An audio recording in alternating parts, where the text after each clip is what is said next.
I was working nights at the time, driving a delivery truck for a regional supply company. It paid steadily, and the hours fit my life then. I was in my late 20s, living alone. I slept during the day, kept to myself, and didn't have many obligations pulling me back into a normal schedule.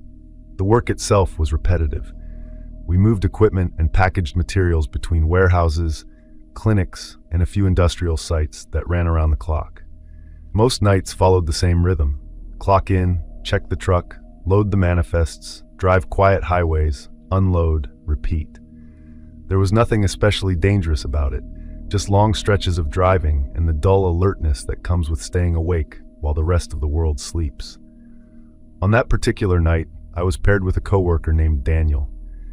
We weren't close friends, but we'd worked together enough to be comfortable. He was a few years older than me, married, had kids, and talked about them often. He took night shifts because it paid a little extra, and because, as he put it, someone's got to do it. He was steady, reliable, and not the type to exaggerate or mess around on the job. Our route that night was straightforward. We had a scheduled drop at a small distribution facility on the far side of town, then a return trip back toward the main depot. The delivery itself went smoothly. We backed the truck into the bay, unloaded the pallets, got signatures, and were back on the road within half an hour. By the time we finished, it was well past midnight. We hadn't eaten since before our shift started, and both of us were hungry. There was a 24-hour diner a few miles away, just off the highway, a place we sometimes stopped if the schedule allowed. We decided to go there, park the truck in the lot, and grab something quick. The diner was mostly empty. A couple of truckers sat at the counter, and a waitress wiped down tables with the bored efficiency of someone halfway through a long shift. We ate, talked about work, about his kids' school schedules, about nothing important. I remember checking the time more than once, mostly out of habit. There was no sense of urgency. When we left, the parking lot was quiet. The truck sat where we'd left it, backed into a space away from the main entrance. Nothing looked out of place. We climbed back into the cab, Daniel in the driver's seat, me in the passenger seat. He turned the key, and the engine rumbled to life. Almost immediately, we both froze. There was someone in the back. The cab was separated from the cargo area by a metal wall, but there was a small access door we sometimes used. That door was closed, but we could hear movement behind it. Daniel shut off the engine. The sudden silence made everything feel louder. We sat there listening. There was a faint sound again, unmistakably human. "Did you hear that?" he asked, even though it was obvious I had. "Yeah," I said. "There's someone back there." Our first assumption was that someone had broken in while we were inside the diner. It didn't make sense, but it was the only explanation that came to mind. The truck had been locked, but older models like ours weren't hard to get into if you knew what you were doing. Daniel grabbed the flashlight we kept between the seats. He hesitated, but opened his door and stepped down onto the pavement. I followed him around to the back of the truck. The lot lights cast long shadows across the asphalt, and the diner's windows glowed softly behind us. He unlocked the rear doors and pulled them open. Inside, crouched between two stacks of empty pallets, was a woman. She looked to be in her late 20s or early 30s. Her hair was dark, pulled back loosely, with strands falling into her face. She was wearing jeans and a light jacket, nothing that stood out. Her eyes were wide, fixed on us, and she had her arms wrapped tightly around herself. "Please," she said immediately. Her voice was low and urgent. "Please don't tell anyone I'm here." Daniel and I exchanged a look. Neither of us knew what to say. This wasn't a situation we'd ever talked about, never mind prepared for. "What are you doing in our truck?" Daniel asked. His tone wasn't aggressive. "I just need somewhere to hide," she said, "just for a little while." I noticed then that she was shaking, whether from cold, fear, or something else I couldn't tell. "Hide from who?" I asked. She shook her head. "I can't say. Please, they can't find me." Daniel sighed, rubbing a hand over his face. "You can't be back here. This is a work vehicle." "I know," she said quickly. "I know. I'm sorry. Please, just for a bit." There was a pause. The three of us stood there. I didn't feel angry so much as unsettled. The fact that she'd managed to get into the truck unnoticed was disturbing enough. The way she spoke, like she was bracing herself for something, made it worse. "I can call the police," I said. It seemed like the most reasonable option. "They can help you." Her reaction was immediate and intense. "No," she said almost sharply. "No police, please, you can't call them." That raised a different kind of concern. I wasn't thinking about crime or anything dramatic. I was thinking about how little we knew and how wrong the whole situation felt. "If you're in danger," Daniel said, "they're the ones who can help." She stood up then, backing toward the open doors. "They won't," she said. "They'll just bring me back." "Bring you back where?" I asked. She didn't answer. She just looked past us, toward the dark edge of the parking lot, like she was listening for something. I thought she might run, and then she did. She slipped past us, jumped down from the truck, and took off across the lot. She moved fast, faster than I expected. Within seconds, she was gone, disappearing into the darkness beyond the diner's lights. Daniel and I stood there, stunned. "Did that just happen?" he said. "Yeah," I said. "It did." We closed the doors and locked the truck again, even though it felt pointless. After a brief discussion, we agreed to call the police anyway. Whatever she was running from, it seemed safer to report it than to pretend it hadn't happened. We explained what we'd found, how she'd been in the truck, what she'd said, and how she'd run off. He took notes, asked a few clarifying questions, and then walked around the area with his flashlight. He didn't find anything. "There've been a few reports of trespassing around here," he said eventually. "Could be someone trying to avoid someone else. Could be something else entirely." "Are you going to look for her?" I asked. He nodded. "If she doesn't want to be found, it can be hard." When we clocked out that morning, the sun was just starting to come up. I drove home, parked in front of my house, and went inside. I locked the door behind me. For a few days after that, I went to work, ran errands, lived my normal routine. The incident with the woman stayed in the back of my mind, but it didn't dominate my thoughts. I assumed the police would either find her or they wouldn't, and that would be the end of it. About a week later, on one of my nights off, I was awake late, sitting in my living room. I was watching something on my laptop when I noticed headlights passing by the front windows. Cars drove by occasionally, even at night. What caught my attention was that the same headlights came back a few minutes later. I got up and looked through the curtains. A dark car was moving slowly down the street. It passed my house, turned at the end of the block, and disappeared. I went back to what I was doing, telling myself it was nothing. 10 minutes later, the headlights came back again. This time, I stayed by the window and watched. The car slowed as it passed my house. It didn't stop, but it didn't speed up either.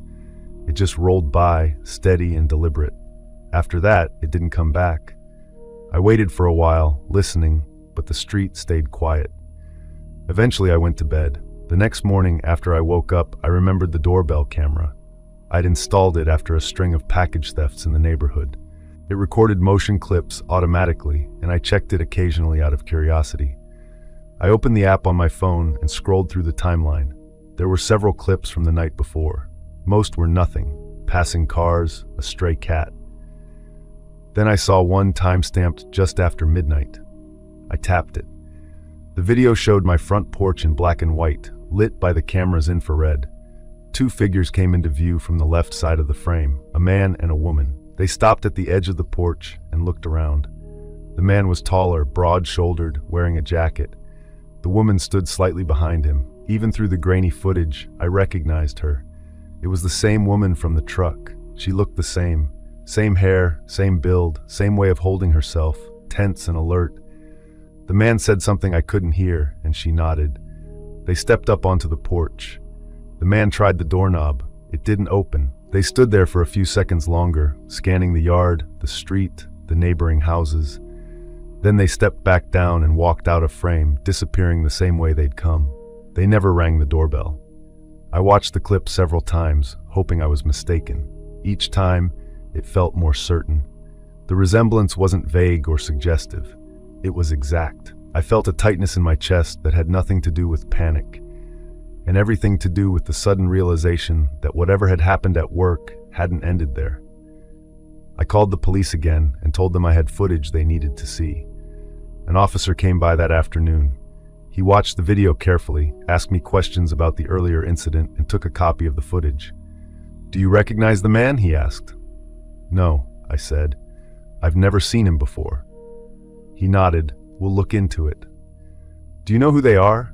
I asked. "We'll see what we can find," he said. It was a careful answer, the kind that didn't promise anything. Eventually, the incident became something I thought about less often. Daniel transferred to a different shift. I moved to a new place closer to work. Years passed. The police never offered an explanation, and I never found one on my own.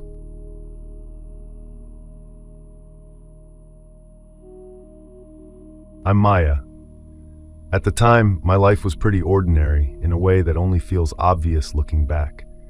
I was working freelance, contract-based work that required short trips, nothing glamorous, just consulting and research projects that took me to different cities for a week or two at a time.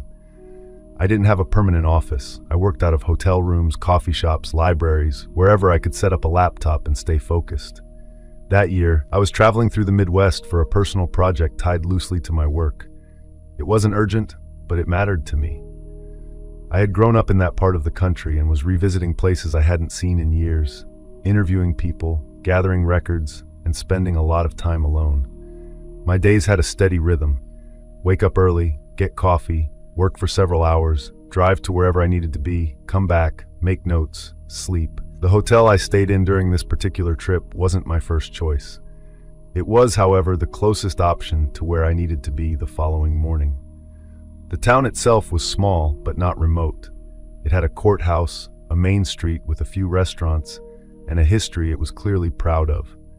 The hotel sat just off that main stretch, a large brick building that looked older than most of the surrounding businesses.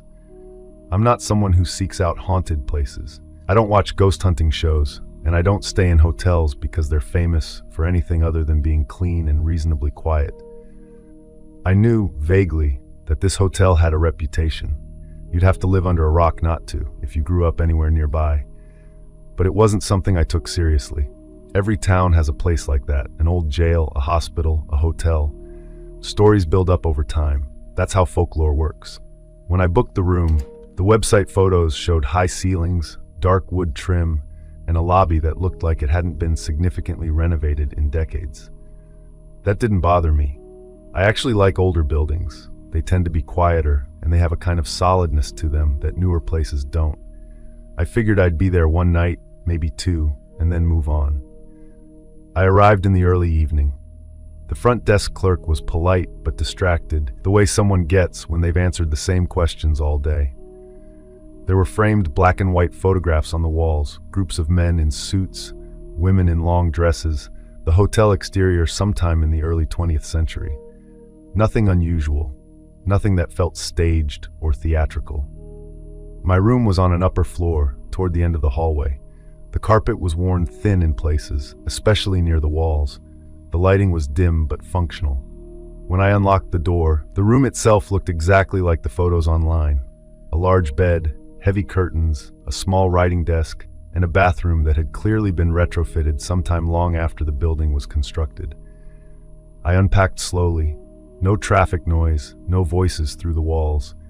That kind of quiet can feel comforting when you've been on the road for weeks. I worked for a few hours that evening, sitting at the desk with my laptop, making notes and organizing files. Around 10, I shut everything down. I took a shower, changed into a t-shirt, and got into bed with a book. I wasn't tired yet, but I wanted to be up early. The curtains covered a glass door that opened onto a narrow balcony. I hadn't gone out there. It didn't seem like much more than a decorative feature, and the door was locked anyway. The curtains themselves were heavy, the kind that don't move easily unless you pull them. At some point, I turned off the lamp and lay there in the dark, waiting to fall asleep. I wasn't anxious. I wasn't thinking about the hotel's reputation. I was thinking about the next day's schedule and whether I'd have time to stop for breakfast before my first meeting. And then, I saw a shape behind the curtains.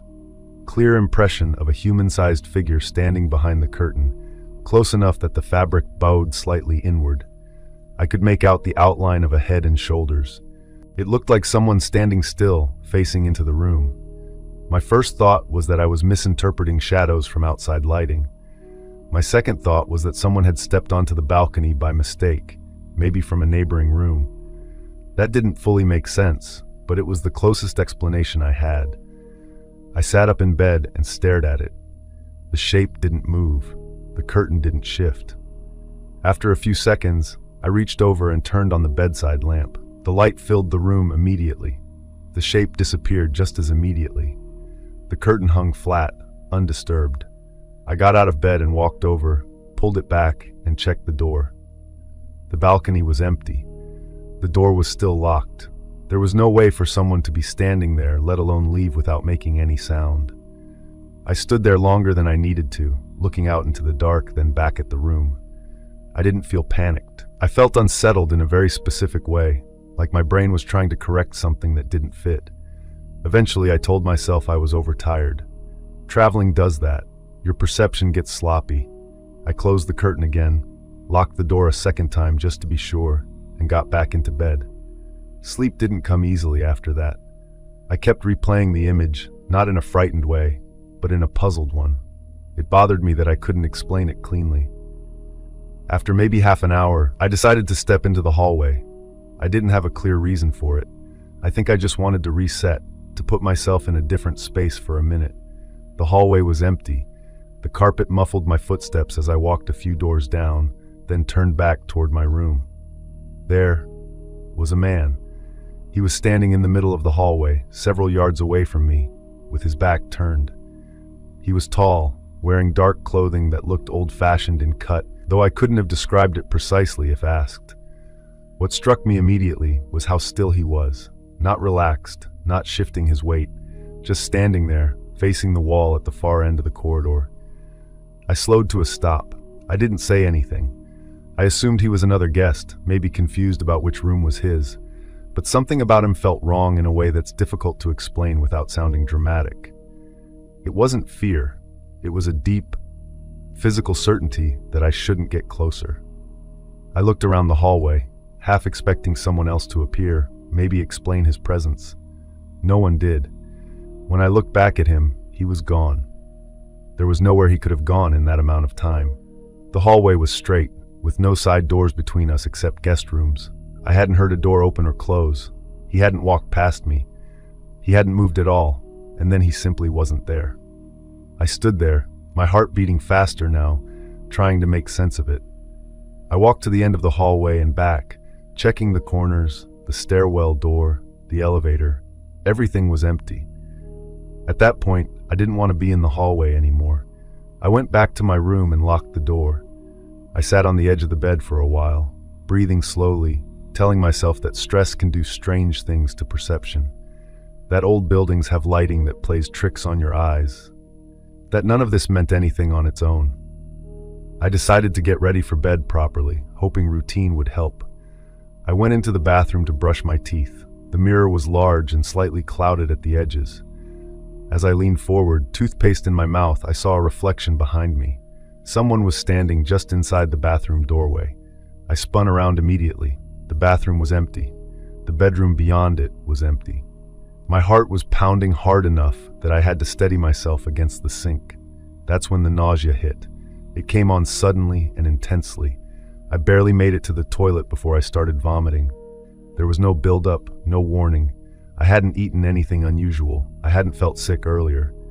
When it passed, I leaned back against the tub, shaking. I tasted blood and realized my nose was bleeding, enough to drip onto the tile. I cleaned myself up mechanically. I remember thinking very clearly that something was wrong in a way that had nothing to do with imagination. I didn't try to sleep again. I packed my things as quickly and quietly as I could, shoved everything into my bag without folding, and left the room. I drove for nearly an hour before pulling over to breathe. I stayed at a different hotel in a neighboring town, one that looked aggressively modern and forgettable. The next morning, I canceled the rest of my stay and adjusted my plans. When I eventually mentioned it to a colleague, they said they'd heard similar stories about that hotel. Apparitions in the hallway, figures behind curtains, sudden illness. Later, I learned more about the building's history, deaths, long-term residents who never really left, a fire that had been quietly minimized in official records. I don't know how much of that matters. What I do know is that I've never experienced anything like that before or since. Some places hold on to things, not in a mystical way, in a way that sinks into the walls, into the routines, into the air you breathe without noticing until it's already inside you.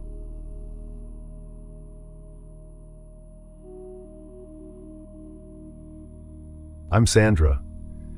I was in my mid-20s, living on my own for the first time after college. I had moved back to the general area where I grew up, but not into my parents' house. I rented an apartment. I worked a standard office job, and most of my days followed the same rhythm, and weekends spent catching up with friends I hadn't seen much while I was away at school. One of those friends was someone I'd known since high school. We weren't inseparable back then, but we stayed in touch, and after I moved back, we started seeing each other more often. She lived about an hour away, closer to the edge of a rural area that gradually thinned out into wooded land and state-managed forest. Her town was small, the kind of place with one main road, a gas station, and a handful of restaurants that closed early. That particular visit wasn't special or planned far in advance. It was a casual weekend thing. I drove out in the afternoon. We had dinner, talked for hours, and watched a movie at her place. By the time I left, it was late. Not middle of the night late, but late enough that the roads were mostly empty, especially once you left town and headed toward the highways. I didn't think twice about the drive home. I'd driven those roads before, and I was used to being alone at night. My car wasn't new, but it was reliable enough, and I'd never had any serious issues with it. I had a full tank of gas, my phone was charged, and the weather was calm. There was nothing about that night that felt off while I was driving. About 20 minutes into the drive, my car started acting strangely. First, it was a soft, jerking sensation, like I'd hit uneven pavement, but the road was smooth. Then the dashboard lights flickered briefly. A few seconds later, the engine lost power, not all at once, but enough that I knew something wasn't right. I eased off the accelerator and guided the car toward the shoulder. The road I was on wasn't a highway, just a two-lane road that cut through a long stretch of forest. There were no houses nearby and no businesses. Once I stopped, the quiet settled in almost immediately. I tried restarting the car. The engine turned over but didn't catch. I tried again, slower this time, then once more. Nothing. I sat there for a moment, hands still on the steering wheel, listening to the ticking sound of the engine cooling. My first thought was to call my friend. I knew she was still awake, and she wasn't far enough away that it would be a major inconvenience. I also considered calling roadside assistance, but I wasn't sure how long that would take out there. I decided to start with her. She answered quickly, and when I explained what was going on, she said she'd come right away. She asked where I was, and I described the road and the last intersection I'd passed. She told me to stay in the car and keep my doors locked. I said I would. After I hung up, I sat there for a few minutes with the engine off, headlights still on, phone in my lap. The silence was noticeable but not immediately frightening. I could hear insects in the trees. At some point, I realized I needed to step outside. Maybe I wanted to check the hood, or maybe I just felt restless sitting there. In hindsight, it wasn't a smart decision, but at the time it didn't feel dangerous. I locked the car behind me and stood near the driver's side, arms folded, scanning the area more out of boredom than concern. That's when I saw something in the trees. No sudden noise or obvious shape, just a subtle shift like someone adjusting their stance. Deer were common in that area, and I'd seen them cross the road plenty of times. I stared into the woods for a few seconds, trying to focus. The headlights didn't reach far enough to illuminate much beyond the edge of the trees. The darkness past that was thick and uneven. I realized the movement was too deliberate to be an animal. Someone was standing just inside the tree line. I didn't see a face at first. They weren't stepping forward or retreating. They were just there. My immediate reaction wasn't panic. I remember thinking that it was another driver who'd stopped to see if I needed help. But there was no car, no sound of an engine. I stayed where I was and called out, asking if someone was there. A few seconds passed, and then the figure stepped forward. It was a man. He came out of the trees slowly, hands visible at his sides. He looked ordinary enough at first glance. Medium height, average build, wearing dark clothes that blended in with the night. I couldn't have described his face in detail, even if I tried. Nothing about it stood out in a way that felt memorable. He stopped several feet away from me, still closer to the woods than to the road. He asked me what I was doing out there. The question caught me off guard. I told him my car had broken down and that I was waiting for a friend. He nodded, looking past me toward the car, then back at me. He didn't ask if I needed help. He didn't offer to call anyone. He just stood there for a moment, like he was thinking. Then he said that I shouldn't be out there alone at night.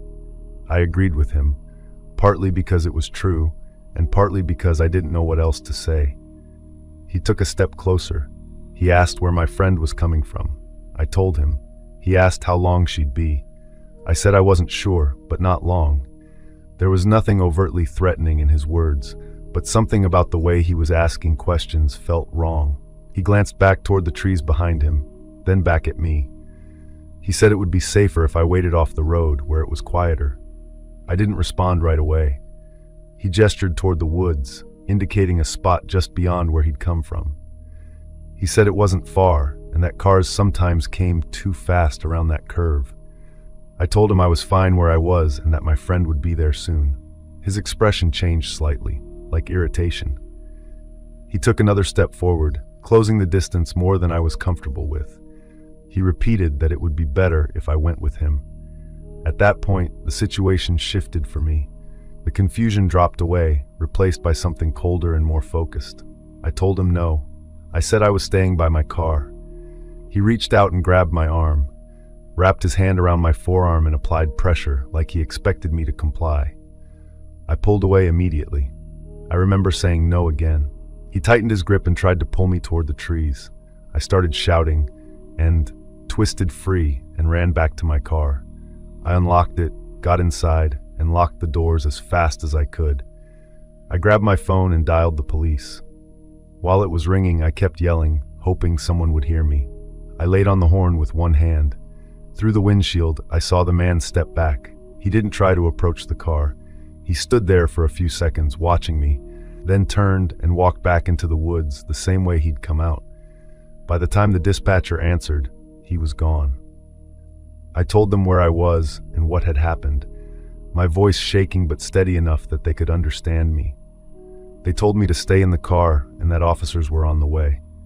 My friend arrived a few minutes later, before the police did. She pulled up behind me, headlights flooding the area, and ran to my car. I unlocked the door for her, and she got inside with me, locking it again immediately. The police arrived shortly after. They took our statements separately and searched the area around the road and the edge of the woods. They asked me to describe the man.